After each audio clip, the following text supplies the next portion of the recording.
Je vois Parfait. la lumière. Donc, parfait. Donc, ben, bonjour. On va le faire pour vrai. On va commencer. Les autres vont se joindre à nous ou sont peut-être en ligne, les deux pieds pas dans l'eau, mais peut-être au chalet, en train de le préparer. Ceci dit, ça nous fait grandement plaisir de vous accueillir à ce troisième webinaire sur la démence et les aidants naturels. Je suis tel côté de la Coupose des G, accompagnée par Christelle Hamon, du Centre Charles-Émile-Claude, et la personne ressource, Josée Desrochers-Leduc, qui est la coordonnatrice en éducation, Société Alzheimer, Société Cornwall et Région, et notre personne ressource depuis les tout débuts de cette série. Ça a été vraiment des moments assez marquants, assez intenses, assez plaisants de prendre le temps de parler de ces choses qui nous touchent, qui touchent de plus en plus de gens dans notre société. Puis aujourd'hui, ben, je vais passer la parole à Josée pour qu'elle nous puisse nous guider dans le dernier sujet. Être aidant, ce n'est pas évident. Donc, la parole est à toi, Josée, puis merci encore. Merci, Ethel. Bonjour tout le monde. Merci d'avoir le courage de vous joindre à l'atelier aujourd'hui parce que être évident, être aidant, c'est pas évident. Puis le titre, pour ceux qui sont aidants, comprennent que c'est pas évident être un aidant. Alors, c'est sûr que comme c'est là, je vois pas beaucoup de monde, mais mon but, c'était vraiment de faire la présentation interactive. Oui, tu peux la changer. Parfait, merci. C'était vraiment de faire la session interactive. Parce que, j'aimerais, peut-être via le chat, j'aimerais savoir, est-ce que vous êtes des aidants ou si vous êtes quelqu'un qui veut apprendre c'est quoi un aidant? J'aurais besoin d'être dirigée un petit peu pour savoir la route à suivre parce que vous savez, ceux qui ont été avec moi pour les dernières semaines, que je suis mes diapos, mais j'y vais pas mal au pif aussi.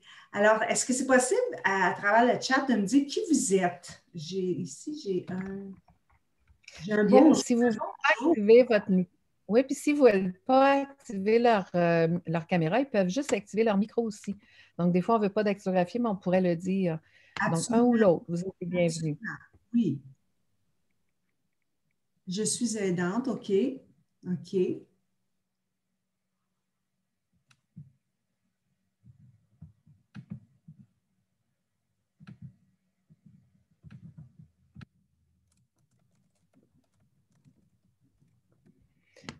comme je le dis, si on a des problèmes à taper nos mots dans le chat, c'est très petit. On peut aussi juste allumer son micro pour le dire de vive voix. Excuse-moi, je fais juste répondre à quelqu'un.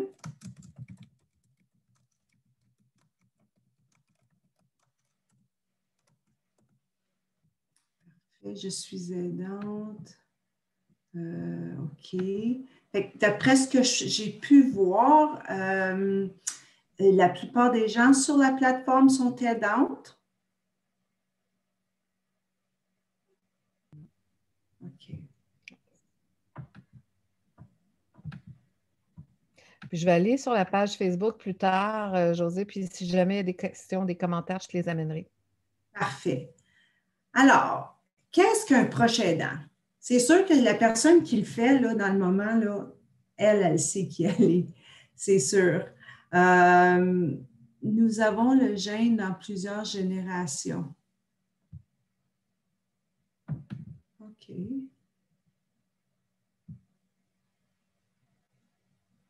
Nous avons le gène dans plusieurs générations. Je m'excuse, je ne comprends pas votre commentaire. Nous avons le gène dans plusieurs, au point de vue aidant, c'est une affaire qui se suit. Alors, si vous prenez soin de quelqu'un souffrant d'une incapacité permanente ou temporaire due à un handicap, un accident, une maladie ou à cause de l'âge avancé, vous êtes un proche aidant. Proche aidant, c'est une famille, c'est un membre de famille, un ami ou un voisin qui fournit de l'aide, du soutien émotionnel ou des soins sans être rémunéré. Excusez. Être proche aidant, c'est tout simplement voir au bien-être et à la qualité de vie d'une personne qui a besoin de soutien et de soins. Aidant naturel, proche aidant, soignant naturel, c'est toute la même chose. Prochaine diapo, s'il vous plaît. Sauf que, OK, je vais regarder dans le chat, désolé. OK.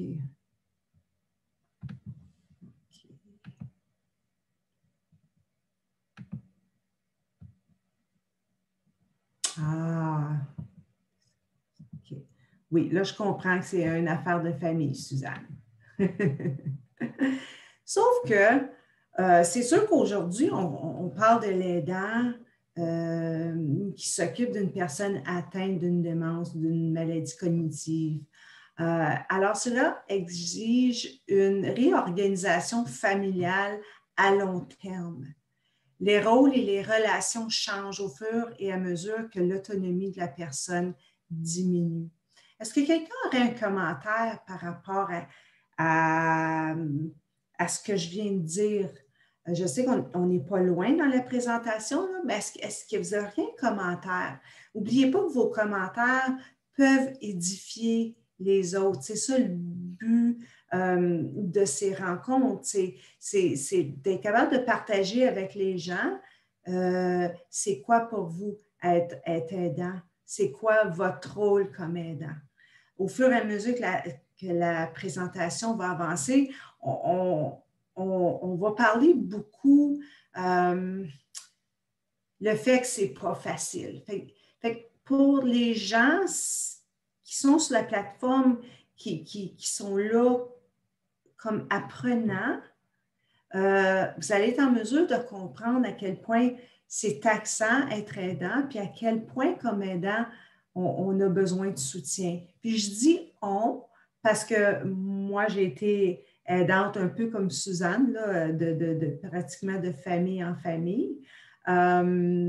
Puis j'ai une maman qui est en soins de longue durée à Hawkesbury, dont je suis aidante pour elle. Alors, je comprends que quand quelqu'un est aidant d'une personne atteinte de démence et ou au type d'aidant. Prochaine diapo, s'il vous plaît. Fait concernant le proche aidant.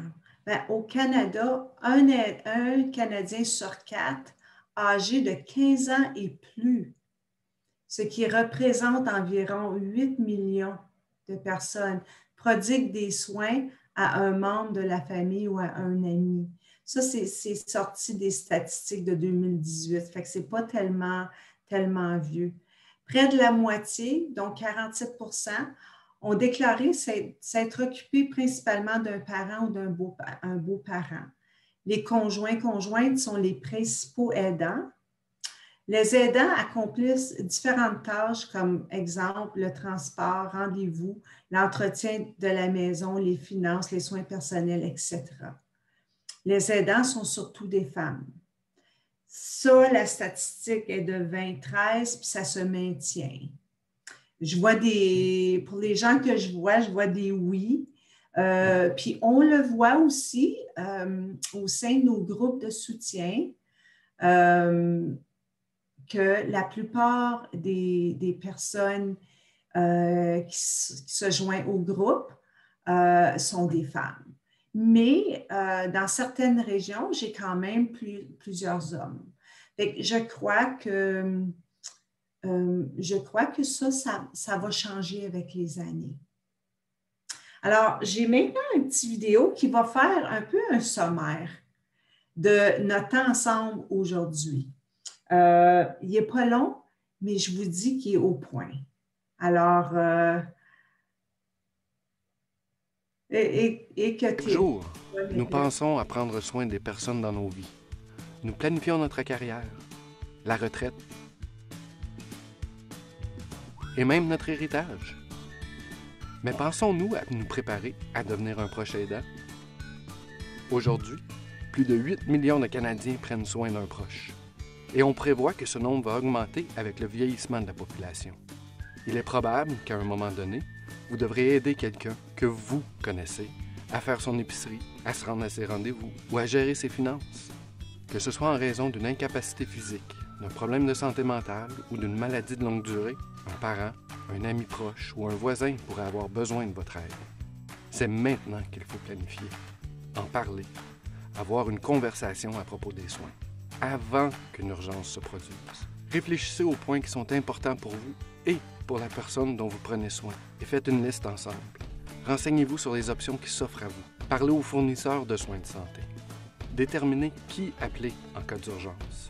Demandez du soutien et n'oubliez pas la règle d'or, prenez d'abord soin de vous-même. Parce que pour prendre soin de vos proches, vous devez être en santé. C'est pourquoi il faut en parler. Planifier dès maintenant. Il est bon d'être préparé. Pour en savoir plus, visitez le canada.ca/proche-aidant.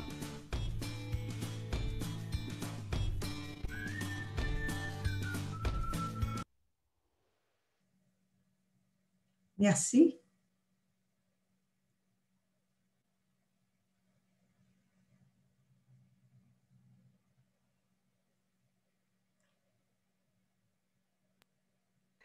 Donc, je remets la présentation. Bien, merci.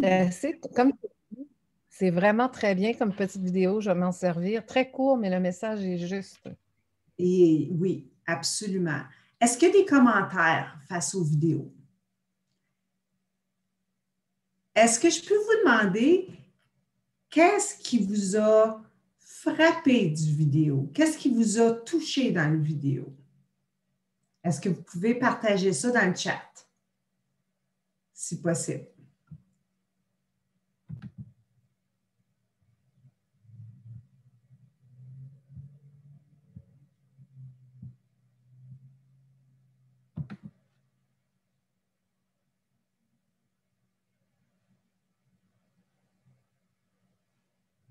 Ou si vous voulez le dire verbalement, allez-y, il n'y a pas de trouble.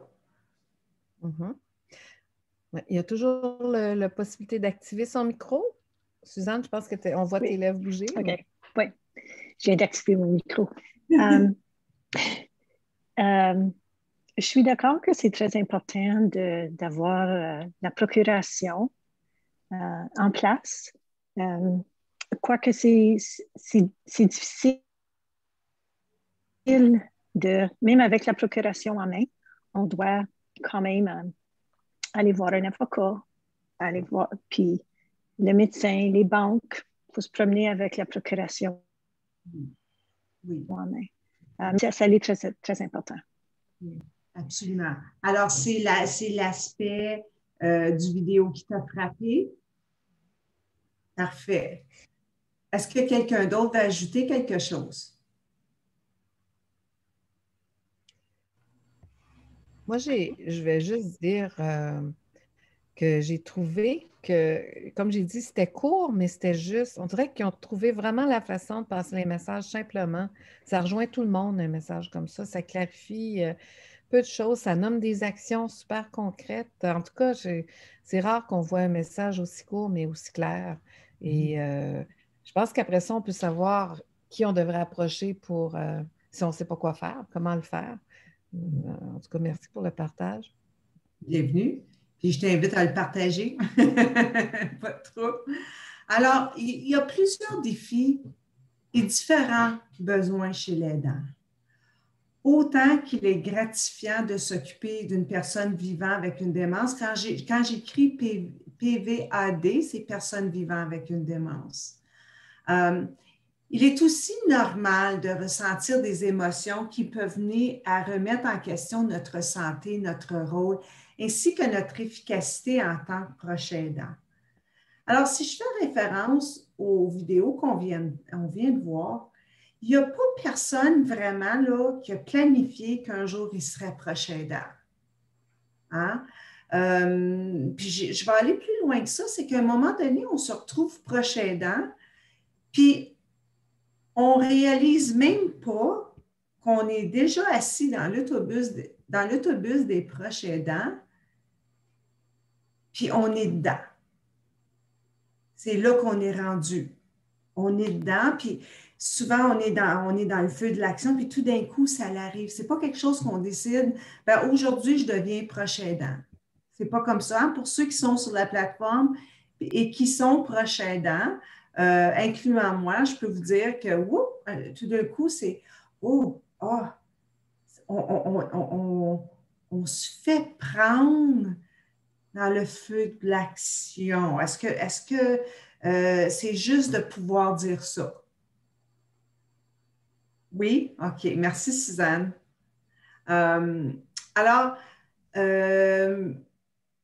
les enfants adultes de parents qui souffrent de démence ont des sentiments de fardeau de culpabilité fréquents comparativement à un conjoint. C'est pas un pas plus facile que l'autre, mais le sentiment de culpabilité est différent. Puis ce que je vous ai apporté aujourd'hui, c'est ce qu'on entend, c'est ce que j'entends continuellement dans mes groupes de soutien, que les gens partagent ensemble. Puis pour ce qui est des enfants de parents, c'est la génération sandwich qu'on appelle là. Tu sais, on est entre élever nos enfants, puis souvent, il y en a qui ont des enfants à l'université, au collège, ils travaillent, puis là, ils deviennent aidants naturels pour un parent atteint. Même si le parent qui est atteint a un conjoint, souvent, ça tombe, il y a beaucoup de responsabilités qui tombent sur l'assiette des enfants. Pour eux, la quantité de temps dédié à leur conjoint ou à leur famille est diminuée. Leur situation est difficile par rapport à leurs obligations familiales et jongler les deux rôles et les trois rôles des fois, là, ça devient très lourd. Est-ce que je peux avoir un oui ou je comprends? Oui, OK, parfait. Merci, Suzanne. Je te regarde. Parfait, merci. Est-ce qu'on peut aller à la prochaine diapo, s'il vous plaît? OK.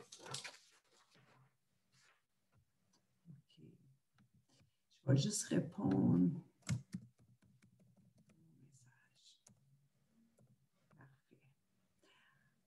Alors, il y a beaucoup de stigmas face au rôle de l'aidant. L'aidant a tendance à s'isoler et ne va pas nécessairement chercher de l'aide. Par conséquent, il ne connaît pas les services qui existent. Beaucoup moins, je regarde dans les adultes, disons, si je dis 70 en descendant, la stigmatisation est moins apparente. Mais je dois vous dire que 70 et plus, dont c'est un conjoint qui est atteint d'une démence, pour une raison quelconque, il y a de la honte. Les gens ne comprennent pas toujours qu'une démence, c'est une maladie, c'est un échec du cerveau. Alors, ils vont hésiter avant de consulter les médecins, puis ils vont aussi vraiment hésiter avant d'en parler aux gens autour d'eux. Puis si on lui demande pourquoi, on va dire, ben là, comme j'ai honte, je ne sais pas. Puis pourtant, on n'a pas honte de parler que quelqu'un peut vivre avec un cancer. Alors, il y a beaucoup de stigmatisation. Fait qu'en partant, c'est des fardeaux de plus qui se rajoutent sur les épaules des gens. Certains notent que vivre dans une petite communauté, ça l'aide à la situation. Parce qu'il y a comme un sentiment d'appartenance. Puis, ils sentent que l'être cher est un peu plus soutenu qu'en milieu urbain. Moi, là-dessus, je ne peux pas me prononcer parce que je ne vis pas ça. Mais si quelqu'un a quelque chose à ajouter sur ce que j'énumère, s'il vous plaît, allez-y. L'aidant vit beaucoup d'inquiétudes. Au début, les tâches de l'aidant, ici, ils disent style plutôt ménagère, mais au fur et à mesure que la maladie progresse, ben, les tâches augmentent. Puis je dois vous dire, plus que la maladie progresse, à un moment donné, dans la maladie, une personne atteinte a besoin de 3 aidants. C'est pour ça qu'à un moment donné, les gens, ils déménagent en soins de longue durée, parce qu'en soins de longue durée, ben, c'est 3 chiffres de 8 heures, ou à peu près. Le besoin est vraiment là. Les besoins physiques, mentaux, tous les besoins. La personne a besoin d'aide 24 heures sur 24. Les aidants aussi doivent aussi gérer les symptômes, les comportements associés à la démence. Certaines personnes ont des comportements réactifs, ce n'est pas toujours évident. Prochaine diapo. Merci. Le stress associé au rôle du proche aidant a des effets néfastes sur la santé physique et émotionnelle du proche aidant. Au fur et à mesure qu'on avance, on va en parler, on va adresser certaines choses. Le stress vécu est associé au déséquilibre entre les besoins de l'aider, personne atteinte, et le temps, ressources de l'aidant. L'aidant a tendance à négliger ses propres besoins. Problème numéro 1 chez l'aidant. La fatigue est l'un des principaux signes. Les aidants sont à bout de patience. La stratégie d'adaptation de l'aidant, les stratégies d'adaptation de l'aidant sont mises à l'épreuve durant la progression de la maladie chez la personne. Oh, excusez, là, j'ai sauté une ligne. Là. Les stratégies d'adaptation de l'aidant sont mises à l'épreuve. Puis c'est pratiquement continuel parce que quand tu t'adaptes à un certain stage, disons, de la maladie, il y en a d'autres qui se rajoutent. Pour ceux qui ont vécu, et elle l'a vécu, par le temps, tu disais, c'est-tu là, wow, je pense que j'ai compris, là, on l'a, la fête, bang, il y a quelque chose. Il y a quelque chose d'autre qui sort. C'est ce qui fait que ça peut être c'est difficile. Le manque de préparation au rôle d'aidant ajoute un stress. Si on revient à notre vidéo, hein, on ne se prépare pas à être aidant. C'est normal, mais avec les années, on voit que le titre d'aidant est de plus en plus marqué.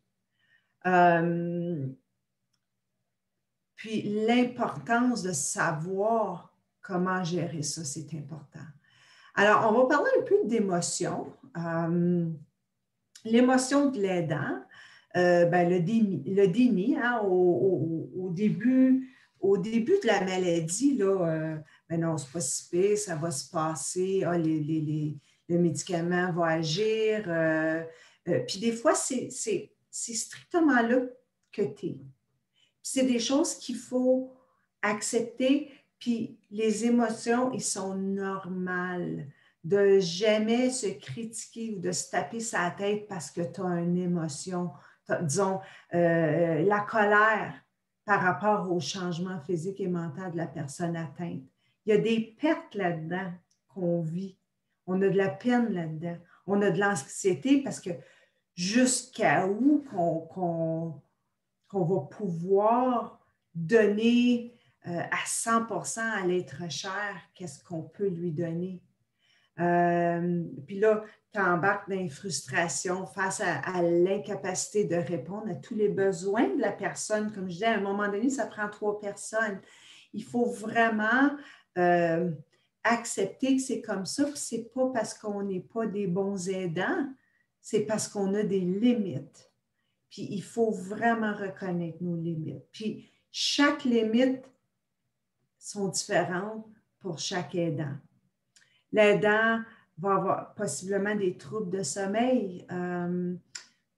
Des fois, dans la maladie, la personne atteinte va se lever dans la nuit, puis elle va décider qu'elle fait du ménage, puis qu'elle se promène avec les meubles, puis ça, c'est réel.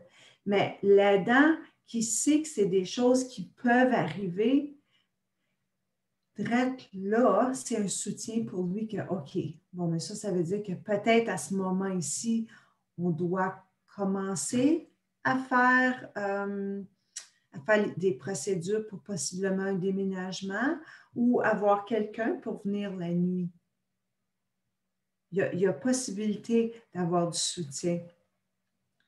Là-dedans, il y a l'épuisement, il y a la culpabilité. Ça, c'est un gros, j'entends continuellement de mes aidants, mais je me sens coupable, je ne me sens pas capable de continuer.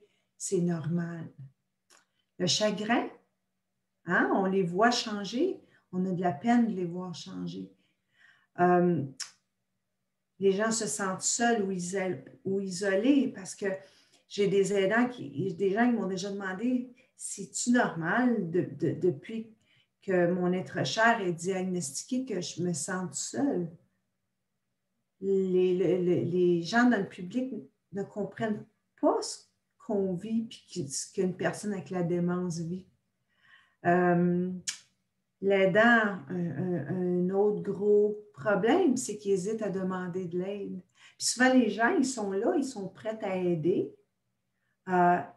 mais ils attendent parce qu'ils ne savent pas quoi faire. Il y a le stress. Puis comme j'ai parlé tantôt, la honte, la stigmatisation, qui est un très gros fardeau sur les épaules des gens. Moins, mais c'est encore là. Prochaine diapo, s'il vous plaît. Les points positifs. Je connais des gens, puis je peux le dire pour moi-même aussi, tu développes une relation différente avec la personne atteinte. Voulant dire par ça, moi, ma relation avec ma mère dans le passé était correcte. Mais là, je trouve qu'on a développé une relation qui est un peu plus profonde, elle et moi, même si maintenant elle est avancée, mais je parle au début, on a développé cette relation où les choses qui s'étaient passées dans le passé, ben, c'est le passé. J'ai mis ça en arrière, puis on est allé vers l'avant. Alors, je peux dire que ma relation avec ma mère maintenant, elle va bien, malgré la démence. C'est une occasion de redonner.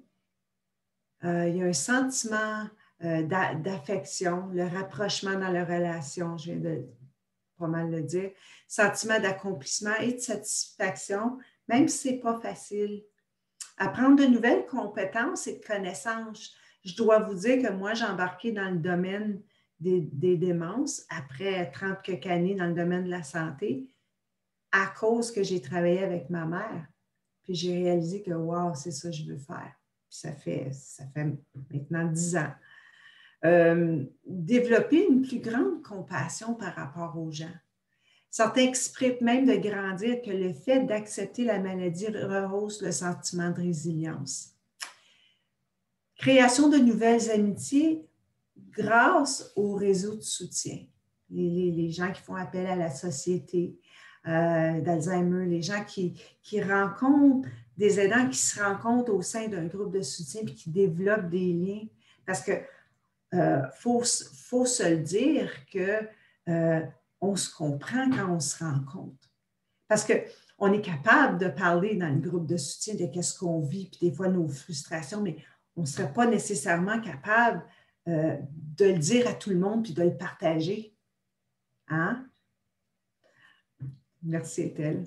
Point important, dans son rôle, l'aidant doit apprendre à demander de l'aide, à développer un réseau de soutien. Si vous savez comment j'ai des personnes qui me disent « Oh mon Dieu, j'aurais donc dû faire appel à vos services avant. » Je me suis fait des amis, j'ai appris sur la maladie qui fait que c'est plus facile pour moi de comprendre la personne que j'aime, de prendre soin de lui. Trouver un équilibre entre ses besoins et ceux de la personne atteinte. Ça prend un équilibre, c'est normal. C'est un travail d'équipe. Besoin rencontré de un va combler les besoins de l'autre.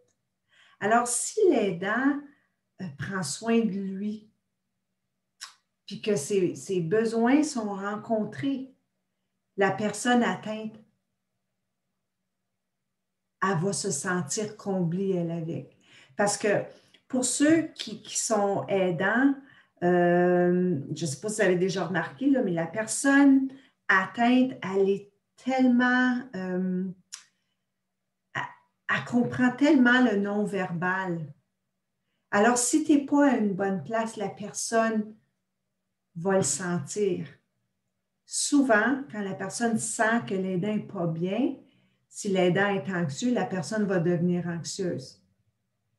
Alors, il va y avoir possiblement un comportement. Alors, c'est un tout, c'est vraiment un travail d'équipe. Prochaine diapo, s'il vous plaît. Les points importants, connaître ses options et se renseigner sur la maladie et les services existants. Accepter ses sentiments et les verbaliser, de ne pas avoir peur de parler de comment on sent.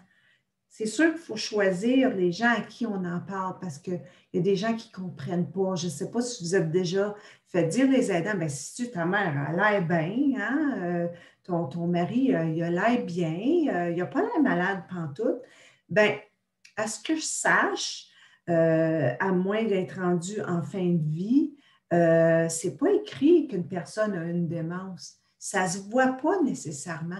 Des fois, c'est avec le temps qu'on pense avec cette personne-là qu'on voit qu'il y a quelque chose qui ne va pas.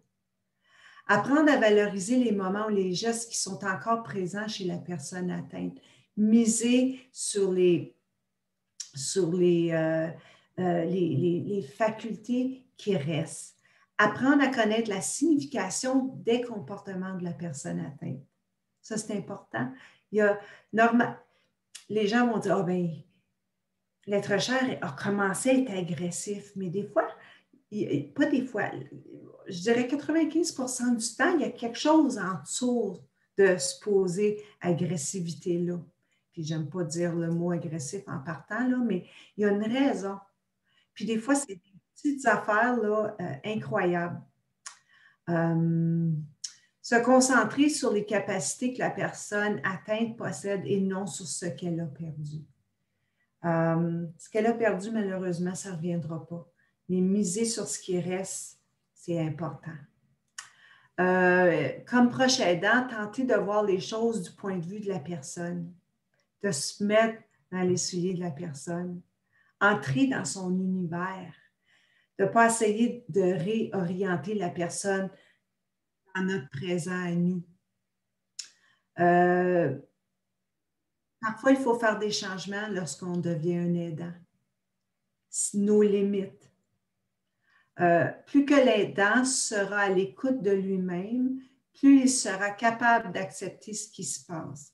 Par conséquent, sera prêt à faire face aux changements causés par la maladie et plus il sera tolérant vis-à-vis la personne atteinte. C'est toute une phrase, ça, là, mais c'est une phrase qui a beaucoup de pouvoir. Prochaine diapo. Alors, les proches aidants ou aidants naturels sont des piliers au Canada. Ces personnes, ils sont essentielles au maintien social, psychologique et physique des personnes âgées, des personnes vivant avec une démence. Prochaine diapo. Qu'est-ce que le deuil blanc? Est-ce que quelqu'un a déjà entendu parler de ce terme-là?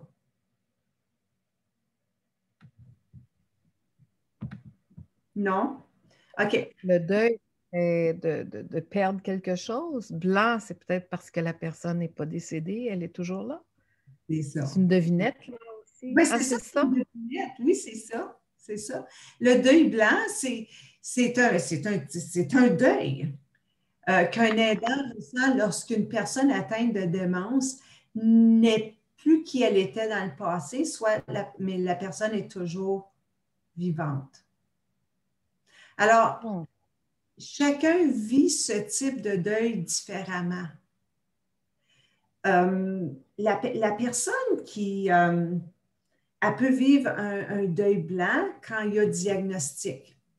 Elle va vivre un deuil. Elle va passer au travers des 5 étapes d'un deuil. La même chose, sauf que la personne est vivante. Puis au fur et à mesure qu'il va y avoir des déclin ou que la personne va changer, il peut y avoir d'autres deuils. Disons, quand la personne, j'ai un partage dernièrement d'un aidant, l'être cher en phase terminale de la maladie, en stage terminal de la maladie, un jeune homme. Elle dit, ça m'a frappé fort. Elle dit, j'ai eu, en anglais, un meltdown au bureau de licence quand j'ai été faire transférer les papiers en mon nom. Elle a écrasé là. Elle avait vécu des deuils, oui, mais celui-là, là, ça l'a frappé, là. Fait que chaque personne va vivre un deuil blanc différemment.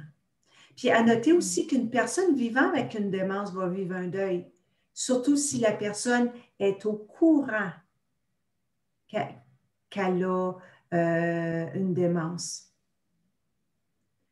Eux aussi, ils le vivent.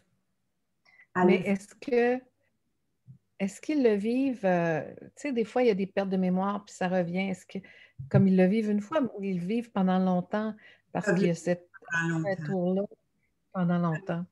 Des fois, quand ils sont diagnostiqués, puis je veux dire, ils sont encore très fonctionnels, ils ont disons, c'est une démence type Alzheimer, ils vont oublier, mais ils vont être capables de dire, c'est mon Alzheimer qui fait ça. OK? Ils le reconnaissent. Mais il y a un deuil aussi qui se fait quand il y a un diagnostic. Puis là, ils vont passer à travers des étapes eux aussi. Ce n'est pas parce qu'ils ont la maladie qu'ils n'ont pas de deuil. Ils vivent, ils ont de la peine eux autres aussi. Oui. Le proche aidant vit plusieurs deuils. Comme je disais tantôt, la perte, le deuil de la relation elle-même, la perte du rôle, le deuil dans la normalité de la vie, la perte des capacités de la personne atteinte quand il voit qu'il y a des déclins, la perte d'un ami, d'un amoureux ou d'une personne avec qui on a partagé des loisirs, des enfants, famille, des responsabilités, la perte ou la fin des rêves, des plans d'avenir. Je suis sûre qu'il n'y a pas personne, quand ils se sont retirés, ils ont fait des plans, puis on va faire ci, puis on va faire ça, puis à un moment donné, la maladie s'installe. Les plans changent pas mal, que ce soit pour la personne atteinte ou pour l'aidant. La perte d'un confident et de partenaire. Ce que les conjoints me disent le plus, c'est ça surtout les femmes, c'est ça qu'ils trouvent le plus difficile, c'est la perte de la communication. Qui devient restreinte. Pas qu'ils ne communiquent pas, mais ils communiquent différemment. Ouais. Alors, les étapes du deuil blanc, c'est pareil comme un deuil quand on perd quelqu'un à cause de la mort. Le choc, le déni, la colère, la culpabilité. Peut-être que si j'avais fait ça ne serait pas arrivé. La tristesse. Ensuite, tu as l'acceptation ou totalement le refus. Puis là, quand c'est le refus, bien, tu recommences. C'est un tout. Ouais. Est-ce que vous avez des questions? OK. Je ne connais pas j'ai vécu des deuils qui ne sont pas blancs, mais choc, déni, colère, culpabilité, tristesse, acceptation, refus. Oui, puis c'est pas en ordre, là. C'est pas en ordre, là. Tu sais, au début, tu peux être dans le déni ou tu peux être bien choqué ou tu aurais dit, ça dépend de toi comme personne quittée. Bonne question. La pensée. Prendre soin d'une personne atteinte de démence amène de nombreuses ambiguïtés dans les pensées ou les sentiments du proche aidant. On parle de pensées contradictoires ou sentiments contradictoires. Exemple, pensée paradoxale. Alors, les gens vont dire, je suis mariée, mais je ne me sens pas mariée. Être le parent de ma mère et à la fois sa fille, c'est paradoxal. Les gens vont souvent partager ça. Ça fait le drôle, tu sais. Bon, mais à un moment donné, tu t'habilles ta mère ou t'habilles ton père. Puis, dans ta tête d'enfant, parce que tu es toujours un enfant pour ton parent, c'est plutôt toi qui se vois te faire habiller quand tu étais plus petit. C'est paradoxe. Puis encore là, il y a un deuil qui peut se créer à ces niveaux-là. La prochaine. Plusieurs deuils et changements surviennent tout au long de la maladie. La personne avec la démence est la même, cependant, elle est différente. Alors, c'est continuellement une adaptation. Certaines choses sont disparues et d'autres non. Alors, il faut commencer à chercher tout ce qui reste. En d'autres mots, nous devons rencontrer la personne vivant avec une démence là où elle est. Communication verbale, non verbale. Comme je disais tantôt, à un moment donné, les gens, ils ne peuvent pas toujours comprendre ce qu'on lui dit, mais si on le met visuellement, ils vont le comprendre. Comment améliorer la situation? En parler pour aider à normaliser. En parler. Reconnaître ses sentiments face à son rôle et face à ses sentiments propres. Concentrer sur les capacités que la personne atteinte possède. Nouer nos relations avec la personne qui est en face de soi. Ça peut même devenir une personne totalement différente que tu as rencontrée, mais c'est quand même elle, mais elle est différente. Rester en contact avec la famille, les amis, la communauté. Prendre soin de soi-même comme aidant, activité pour soi-même, des moments de répit importants, puis toujours plus tôt que plus tard dans la maladie. Il faut planifier ça plus tôt. C'est quelle sorte d'aide, Josée, qu'il peut avoir quand les gens ne savent pas où ils peuvent aller chercher du répit? Disons que ta famille n'est pas proche, là. Où est-ce que tu peux trouver cette aide-là? Ah, il y a les agences, comme si tu Service communautaire Prescott Russell, tu as Care4, dépendamment de la région, il y en a qui ont des programmes de visite amicale. C'est sûr, là, avec COVID, c'est différent, mais il peut y avoir des appels amicaux, des choses comme ça pour te donner du répit. Ensuite, quand la personne est assez... Des fois, une personne ne peut pas rester toute seule, a besoin d'aide pour effectuer des choses journalières. Tu peux aller à travers du LIN, CCAC, puis là, on ne sait plus comment est-ce que ça s'appelle. Tu peux aller à travers d'eux, puis ils ont des services qui peuvent prodiguer, je ne sais pas, 2 heures par semaine, 3 heures par semaine. Prenez tout ce qui vous offre plutôt que plus tard, puis de ne pas avoir peur quand on va chercher du soutien, j'en peux plus. Ou dire, avant que j'en peux plus, là, j'ai besoin d'aide. De plus en plus maintenant, ce qu'ils font, ils vont souvent les gens engagés dans le privé, puis ils vont avoir une certaine... des fois, le CCAC va payer pour, même au niveau privé. Exemple, si tu as une cousine qui a le tour avec ton partenaire, elle peut aller passer une couple d'heures par semaine, tu lui donnes tant de l'heure, CCAC peut, il y a des programmes maintenant qui peuvent aider à payer parce que, je l'ai dit tout à l'heure, l'importance de l'aidant au Canada. Garder la personne le plus longtemps possible à la maison, c'est très important. Par contre, il faut mettre les services qui viennent avec. Puis c'est ça, pas toujours. Oui, oui. Rester actif sur le plan physique et mental, très important. Prenez soin de vous en général. Puis on le voit. Joignez un groupe de soutien. Ça vaut la peine à nous dire « Ah, ça, c'est pas pour moi. » Essayez-le. Essayez-le. Parce que souvent, oups, les gens ont tellement un sens d'appartenance. Même si les gens, ils ne sont pas tous à la même place. Oh, wow, ça m'a fait du bien. C'est bien correct. Non, mais allez-y. Apprendre à demander de l'aide des amis, des parents, du médecin, n'importe quoi, demander de l'aide. Même des fois, ça peut être quelqu'un, hey, garde, quelqu'un vous offre de l'aide. Peux-tu me faire un petit repas ou n'importe quoi. Puis vraiment demander de l'aide à la personne que vous savez qui est en fonction de le faire. Si quelqu'un ne fait jamais de cooking, demandez-y pas de vous faire un repas. Tu sais, si c'est une personne qui Irais-tu faire une commission quelque part? Viendrais-tu faire un tour? Puis on va jouer au camp. Tu sais que la personne, elle aime ça, puis la personne atteinte a tellement besoin d'être socialisée. Mon Dieu, excusez.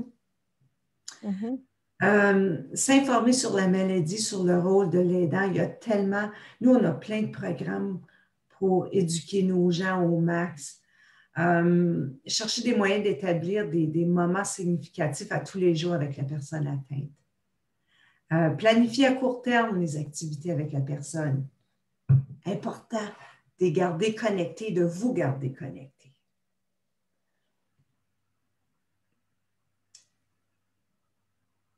Alors, ben merci. Puis, malheureusement, je ne l'ai pas en français, ce petit survival kit, ce petit survival guide-là. C'est formidable, mais ce que j'aime, c'est que c'est tout sur la même feuille. C'est intéressant parce que ça a sa place. Ça l'aide à l'aidant d'aller chercher ce que l'aidant a besoin pour rencontrer ses besoins. Puis donnez-vous la permission de le faire parce que c'est primordial. Est-ce que vous avez des questions?